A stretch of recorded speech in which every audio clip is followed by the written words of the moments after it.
Please welcome Dr. Uma Soman, certified auditory verbal educator and Listening Together co-founder. She will present personalized remote support for deaf and hard of hearing students. Hello, my name is Uma Soman. I'm a teacher of deaf and hard of hearing students. Today, I would like to spend a few minutes talking to you about supporting students who are deaf and hard of hearing during this remote learning situation. So the information shared today is meant to be applicable to a broad, diverse, vibrant group of learners, their families, and the educators or related service providers who support them. In Illinois, we're in day 50-something of school closures.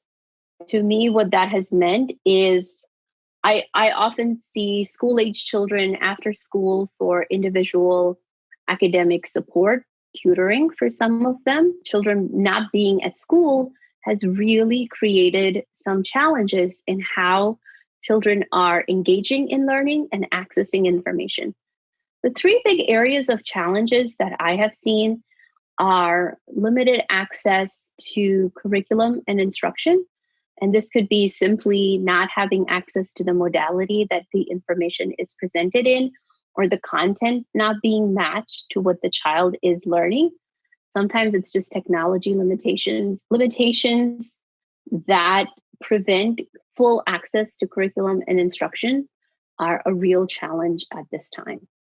The other challenge is related to access and engagement with communication partners. Children learn best through engagement. Children learn from each other.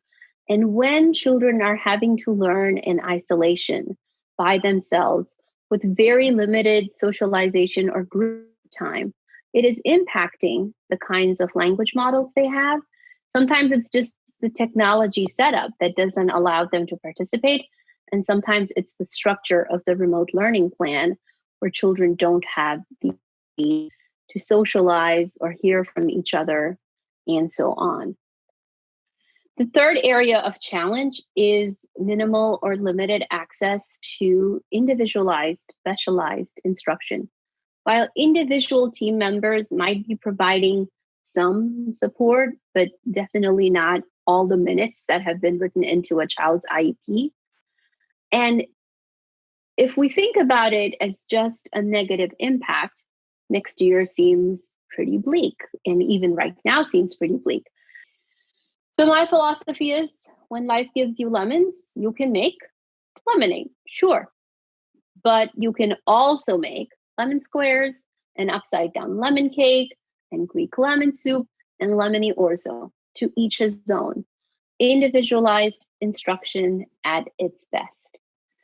So I'm going to talk about some interventions, but given the diverse needs of students who are deaf and hard of hearing, I will talk about some guidelines, 5 guidelines, rather than specific interventions, and then share resources related to these specific interventions. The first guideline I want to share with you today is being individualized. An individualized approach is what we use when we are in school in person, and I think the same can apply to remote learning. It starts by identifying what is the goal of this time together, of this remote learning period. Do we want to keep up? Do we want to catch up since we have all this extra time? Or while we know we might not be making the same progress or the rate of progress, do we want to keep moving up? As long as this goal aligns with the family's learning outcome or desired outcome, we can follow the child's lead to develop a plan based on a topic that the child is interested in. Maybe the child wants to learn about electricity. One of my students said, I want to learn about electricity. And I said, okay, I will embed your language, speech, listening, literacy, writing targets into the topic of electricity, and we will learn about that. The second guideline is that of quality over quantity.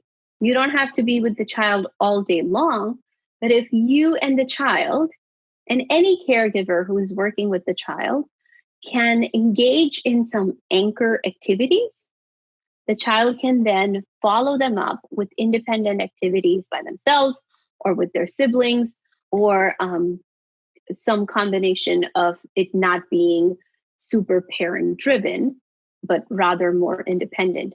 An example would be reading The Very Hungry Caterpillar. So in The Very Hungry Caterpillar book, the caterpillar eats many, many, many food items and goes through a metamorphosis and then becomes a butterfly. If the parent and the child can read this book together, talk about it together, build the language that goes in the book together, then the child can independently work on follow-up activities such as sorting fruits and vegetables, coloring the pictures in the book, making their own story, pretending to be the caterpillar, and eating through many different items. Reading in all its forms, including audiobooks and story videos, could serve as these anchor activities that are enhancing language and literacy to areas that are often greatly impacted in children who are deaf and hard of hearing. The third guideline I have is families as leaders. In family-centered early intervention, the idea is that we are coaching families to be leaders, to be experts on their child. And I think we need to go back to that idea even with school-age children so that we are helping the families be the experts on their child so that when we come back to school, we have this new information, this up-to-date information about where the child is, where the child needs to start, and where we are headed with the new IEP. Guideline 4 is about access.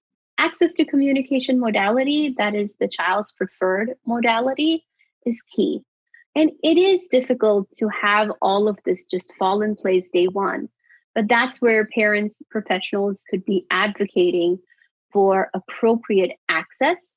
And if the child is at an age where they could participate in the process, I see this as an opportunity for children to understand their access needs and learn to advocate appropriately for their access. The fifth guideline I want to share is considering the whole child.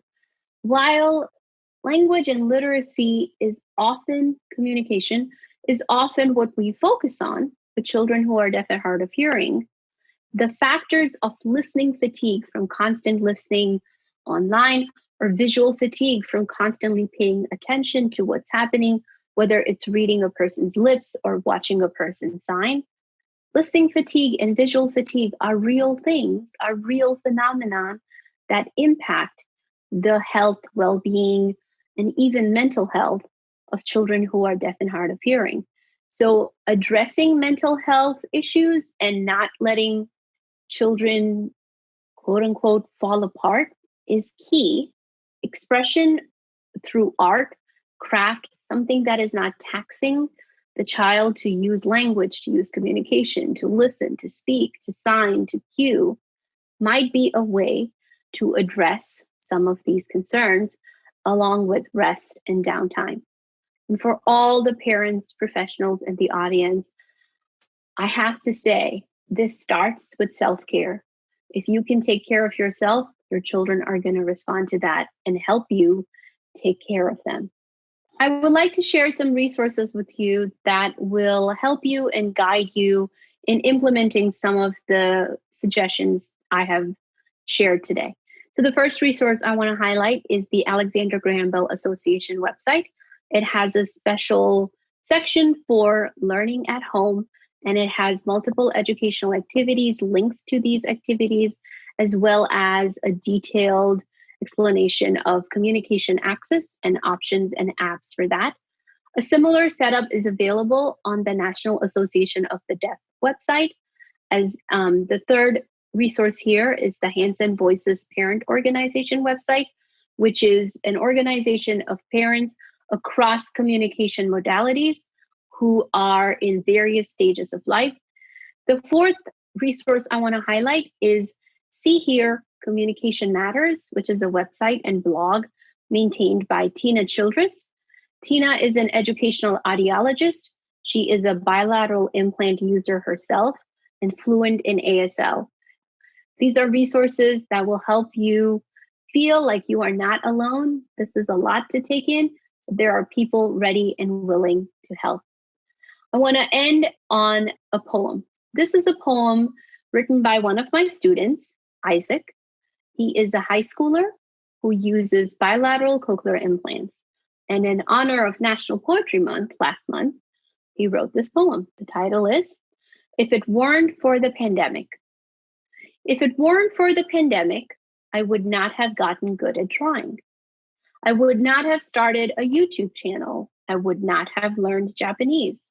I would not be gardening. I would not have removed 2 large bushes in 2 hours. Thank you, pandemic. I love that Isaac has discovered that in addition to being good at reading and writing and getting ready for college, he is now also getting good at all these other things. I would love to hear from you. What is resonating with you? What can you try? How can you make the best of this situation that we are in? I have included both of my email addresses on this slide and would be happy to hear from you and hear more about how you are applying these principles in your interactions with your children. Thank you.